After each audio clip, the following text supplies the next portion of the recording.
women and 5 children due to the Pakistani firing. Here too, India was compelled to respond to bring mortar and artillery fire from Pakistan to a halt. Indian Armed Forces reiterate their commitment to non-escalation, provided it is respected by the Pakistan military. Jai Hind.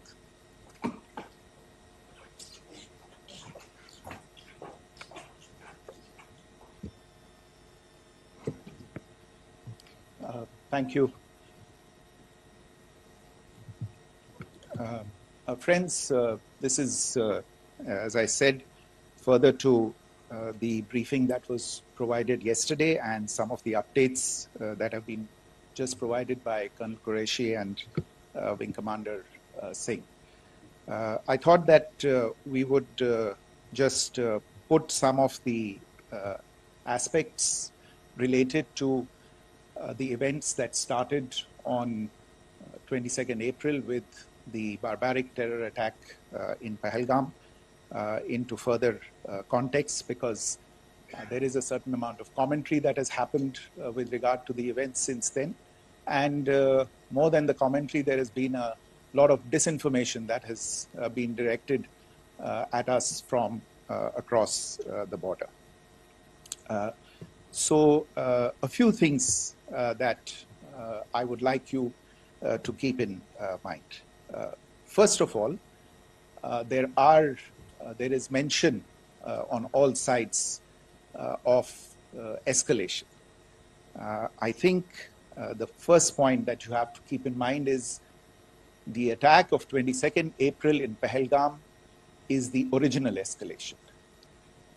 ये जो सिलसिला है जो हम देख रहे हैं आज की घटनाओं को लेके, ये 22 अप्रैल के पहलगाम के हमले से शुरू हुआ है. एस्केलेशन वहां पे हुआ है और उस एस्केलेशन का जवाब भारतीय सेना ने, भारतीय फौज ने कल अपने एक्शन से दिया है. Secondly, I want to invite your attention to the involvement of the group calling itself the Resistance Front in these attacks. I pointed this out yesterday that this is a group that is a known front for the well-known Pakistan-based terrorist organization, Lashkar-e-Taiba. The group has been reported earlier. I mentioned to you about the Indian authorities providing information to the UN 1267 Sanctions Monitoring Committee. And in fact, we are going to be meeting with the team again very soon, and we will be providing an update to the information that we have provided earlier. But what is interesting, दिलचस्प बात यह है कि संयुक्त राष्ट्र की सुरक्षा समिति में जब पहलगाम के हमले को लेके एक प्रेस वक्तव्य जारी करने की बात चल रही थी, तो आप सोचिए किस देश ने टीआरएफ का, द रेजिस्टेंस फ्रंट का उसमें मेंशन किया जाना, उसको अपोज किया, पाकिस्तान ने.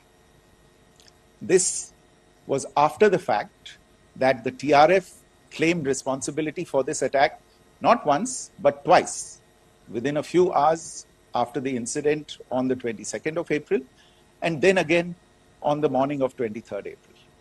And it is perhaps only after the full gravity of the incident was realized by its masters and handlers across the border that it was managed to back off from this claim. Obviously, that retraction doesn't convince anybody. तीसरी चीज जो मैं आपसे कहना चाह रहा था, और कर्नल कुरैशी और विंग कमांडर सिंह ने कल भी बड़े स्पष्ट शब्दों में और आज भी आपसे ये बात साझा की है.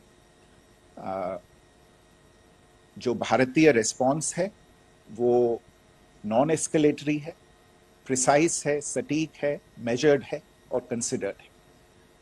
Our intention has not been to escalate matters. We are only responding to the original escalation, as I said, and our response has been targeted precise, controlled and measured. Only no military targets have been selected. Only terrorist infrastructure in Pakistan has been hit.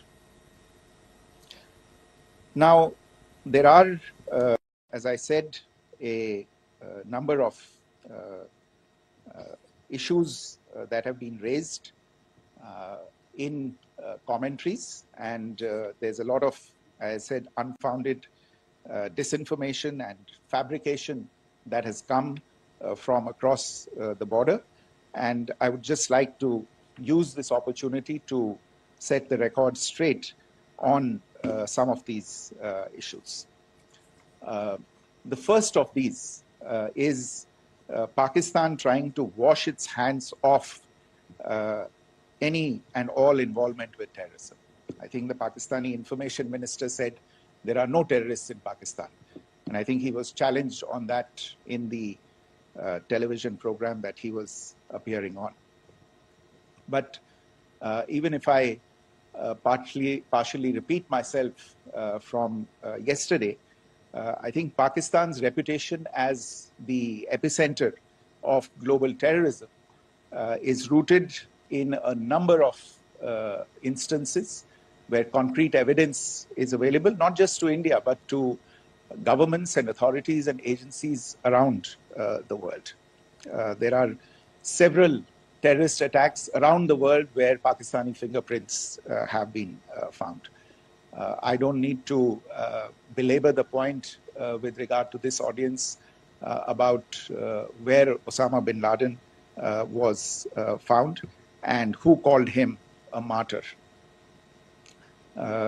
Pakistan has also for decades pursued cross-border terrorism into India with impunity.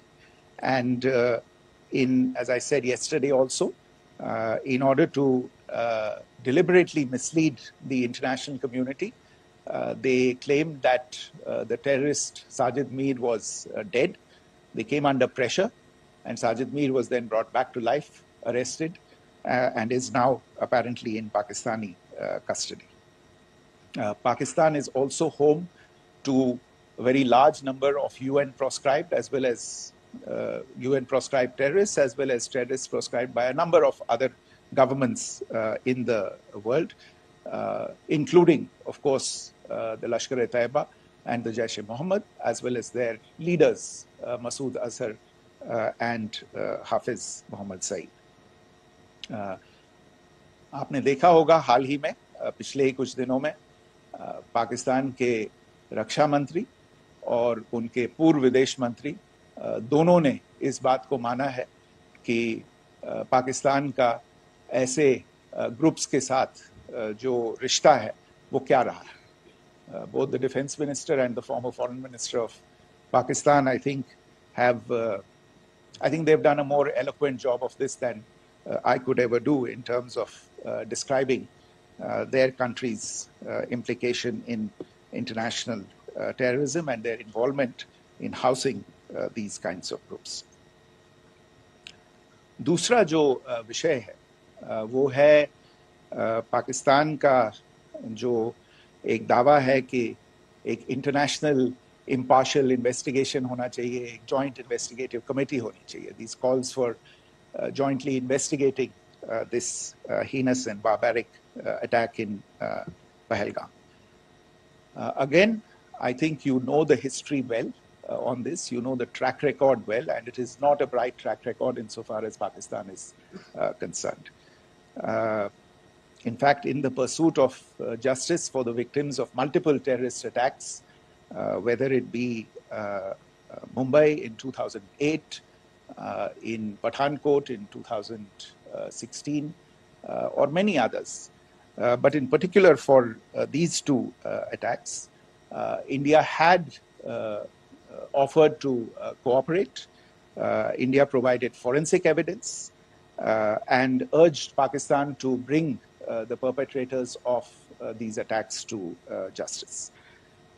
We, in particular with regard to the Mumbai attacks of 2008, where a Pakistani Lashkar-e-Taiba terrorist was captured alive, India provided extensive information and evidence related to the involvement of Pakistani terrorists in this attack. Cases were registered, but you are all aware that these cases have not progressed, despite the formation of judicial teams, etc. And Pakistan has consistently stonewalled all efforts to move the investigation along. In fact, with regard to the Pathankot attack as well, a joint investigative team was formed. We gave access, unprecedented access, I should say, to Pakistani team to the site of the attack. Details of call records data and DNA, etc., were shared with Pakistan. We had shared with them details related that we had been able to access to the addresses of terrorists. We presented evidence against the office bearers of Jaish-e-Mohammed who had conspired in the attack, and the handlers of the terrorists who facilitated them and guided them in. But there has been no movement on this. So in all of this, I think the experience has not been positive, and it certainly doesn't give us the confidence now to take at face value Pakistani assertions of wishing to participate in a joint investigation. These are just delaying tactics. These are just stonewalling tactics. And in fact, there is reason to believe that Pakistan uses the evidence that we provide only to cover its tracks and, in fact, defend the terrorists who we are looking for and obstruct the path of investigation. A third point that I wanted to address was the claim that only civilians were killed in the strikes on the 7th of May. We have made the point very clearly that all attacks on the morning of 7th May were against carefully selected terrorist infrastructure, terrorist targets. It is not clear to us, in fact, seeing some of the coverage of the after effects of these strikes, including the funerals for the terrorists that are held yesterday. I think a lot of you have seen the reports and the coverage on media. If only civilians, if any civilians were killed in these attacks, I wonder what message this picture actually sends to all of you. This is a question that is worth asking. It's also odd that the funerals of civilians are carried out with the coffins being draped in Pakistani flags and state honors being accorded. As far as we are concerned, the individuals eliminated at these facilities were terrorists. Giving terrorist state funerals may be a practice in Pakistan. Doesn't seem to make much sense to us. Pakistan has also claimed that India deliberately attacked religious sites. This is completely false again. I have made it clear that the targets were terrorist infrastructure, terrorist facilities, and locations connected clearly with incidents of cross-border terrorism into India. And it is in fact Pakistan that is misusing religious sites as a cover to in fact radicalize, direct and indoctrinate and train terrorists. In fact, contrary to what Pakistan is claiming, yesterday Pakistan launched a targeted attack on the Sikh community in the state of Jammu and Kashmir, hitting Gurdwara in Poonch and the homes of Sikh community members, which came under attack. And we know that at least 3 individuals were killed in that particular attack.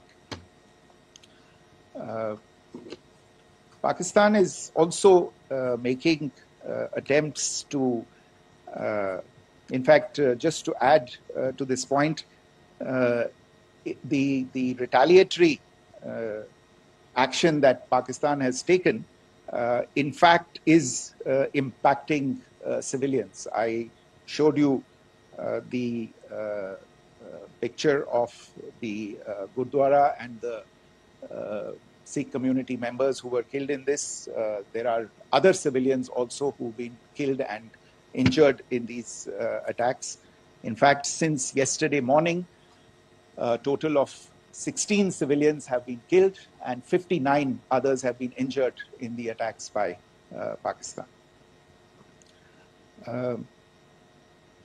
Not only this, Pakistan is also making attempts as part of its disinformation campaign to paint our action with regard to cross-border terrorism through the communal angle. If that is the issue, then I think I can do no better than to cite or point you in the direction of the Pakistan Army Chief's speech of 16 April 2025. I think that is the last word in communal rhetoric. And in the Pahalgam attack itself, you are aware of the kind of religious profiling that was done there. And perhaps there is a linkage between these two events. I can only say that these nefarious designs will not be allowed to succeed in India. And it is to be noted that people from all faiths, all religions, all regions in India have unequivocally, not just in India, but around the world, have condemned these attacks. The Pakistani claims of now responding to India's strikes of the 7th of May. As I said right at the outset, it is India which is responding. The original escalation was by Pakistan on the 22nd of April. We are the ones who are responding to that escalation with the action that was taken yesterday morning. And again, I would like to emphasize that the action was restrained. It was directed towards non-civilian, non-military targets and confined to terrorist camps. And again, as we have been saying since yesterday, any further action by Pakistan, some of which we are seeing today, is nothing but escalation by Pakistan now, once again, and will be responded to and is being responded to appropriately. One point that I wanted to also address was the allegations to the targeting of a dam, the Neelam Jhelum project in Pakistan-occupied Kashmir. I want to say that this is an absolute and complete fabrication and a blatant lie.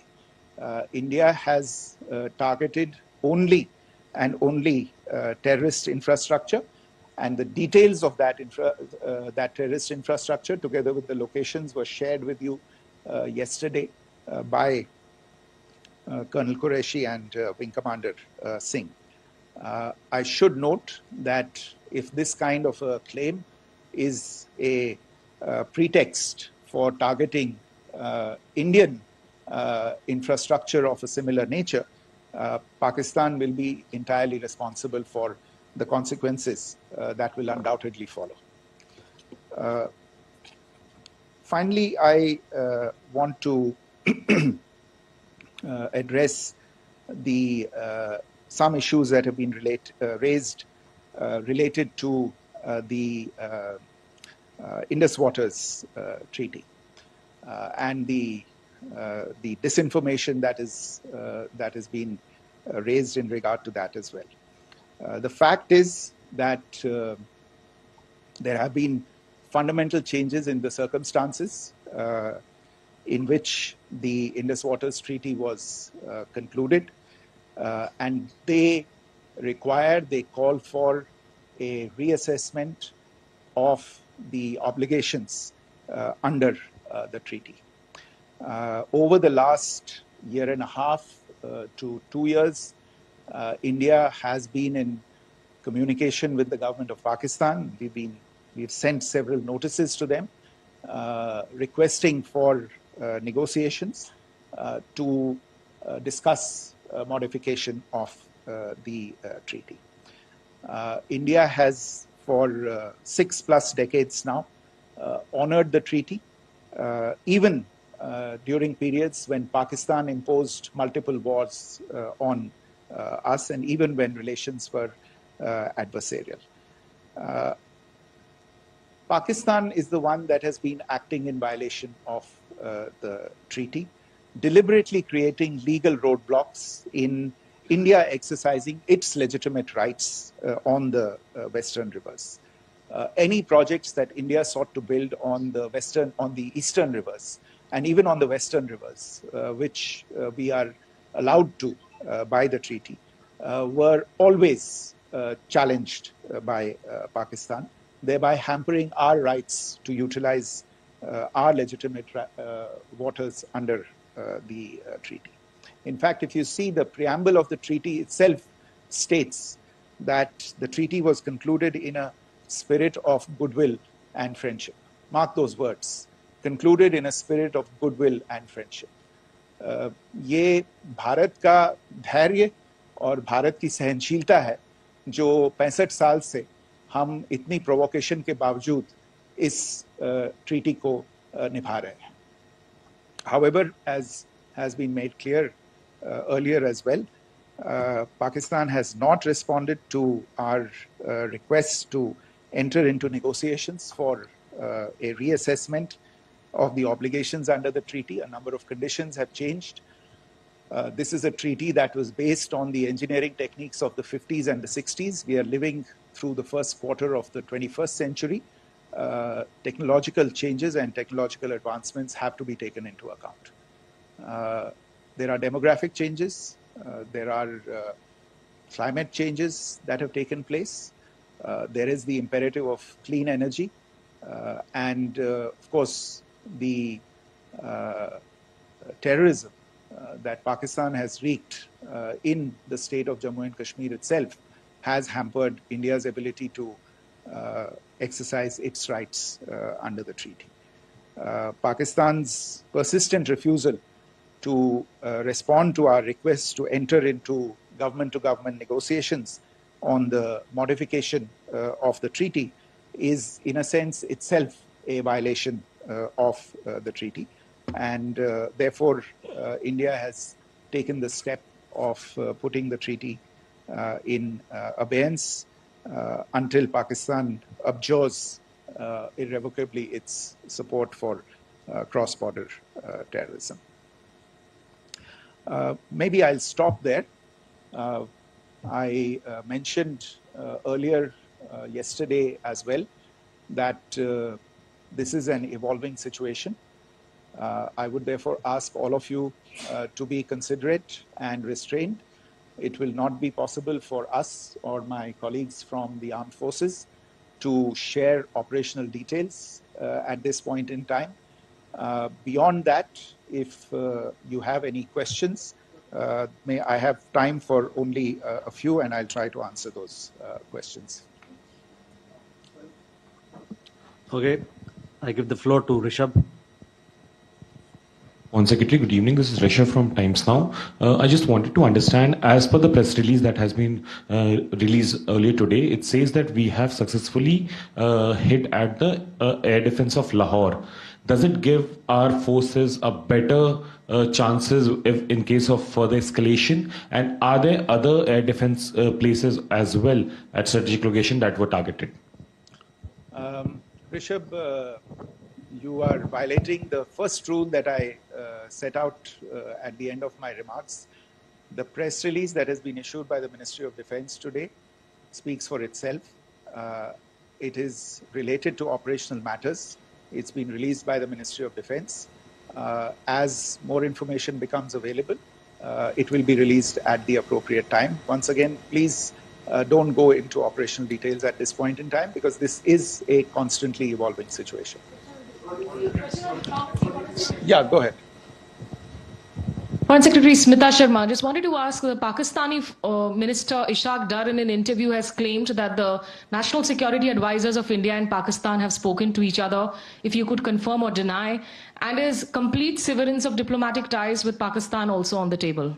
I have no information with regard to contacts between the two national security advisors. Insofar as diplomatic relations are concerned, you've seen the steps that were announced in response to the following the meeting of the Cabinet Committee on Security on the 23rd of April. There are no further steps that are under consideration at this moment in time. Here, go ahead. Foreign secretary, मेरा नाम मनीष है, मैं TV9 Bharatvarsh से हूं, और आपने खुद ही बताया कि कितना मिस इन्फॉर्मेशन क्रॉस बॉर्डर से आ रहा है, बल्कि ऐसा लग रहा है जैसे पाकिस्तान के प्राइम मिनिस्टर और डिफेंस मिनिस्टर तक भी प्रोपेगेंडा करने में मिस इन्फॉर्मेशन में आ गए हैं।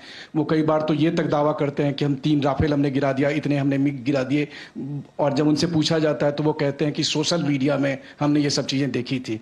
तो अगर आधिकारिक तौर पर अगर आप कुछ कह सकें इस पर, ताकि उन्हें भी समझ में आए कि इस तरह के प्रोपेगेंडा नहीं चलने वाला है। देखिए, जब सही समय होगा तो आधिकारिक तौर पे इसके बारे में सूचना दी जाएगी, लेकिन जो आपका प्रश्न है कि प्रधानमंत्री और उप प्रधानमंत्री और विदेश मंत्री, उनके रक्षा मंत्री इस तरह की बातें कर रहे हैं, तो इसमें अचरज की कोई बात नहीं है। आखिरकार ये एक देश है जिसने अपना इसका जन्म लेते ही झूठ शुरू हो गया था। 1947 में जब पाकिस्तानी फौज ने जम्मू कश्मीर पे दावा बोला, तो उन्होंने किसी ऐसे वैसे व्यक्ति से नहीं, संयुक्त राष्ट्र से झूठ बोला कि हमारा कोई लेना देना नहीं है इससे, ये लोग जो गए हैं वो तो कबायली हैं। वो तो जब हमारी फौज वहां पे पहुंची और UN के लोग, संयुक्त राष्ट्र के लोग खुद वहां पे पहुंचे, उन्होंने देखा कि वहां तो पाकिस्तानी फौज घुसपैठ करके आ गई है, उसके बाद पाकिस्तान को मुंह की देखनी पड़ी और उनको मानना पड़ा कि हाँ, उनकी फौज वहां पे कुछ समय से पड़ी हुई है। तो ये जो यात्रा है एक तरह से 75 साल पहले शुरू हो चुकी है, तो I am not surprise that this kind of disinformation is being indulged in. Yeah. Siddhant. So Siddhant from Beyond. Sir, we have seen a lot of negative comments coming from the Pakistani military of escalation. If tomorrow there is an escalation, there are strikes, we know one attempt has been thwarted, what will be the Indian response to those attempts of creating more escalation? Because it is looking like it's going towards more escalation. And my second question is, are any other world powers, essentially the P5 countries, the West Asian countries, reaching out to de-escalate the current situation? Look, on escalation, we've already made our stance clear. I mean, there are 2 basic points. First of all, it is Pakistan that escalated.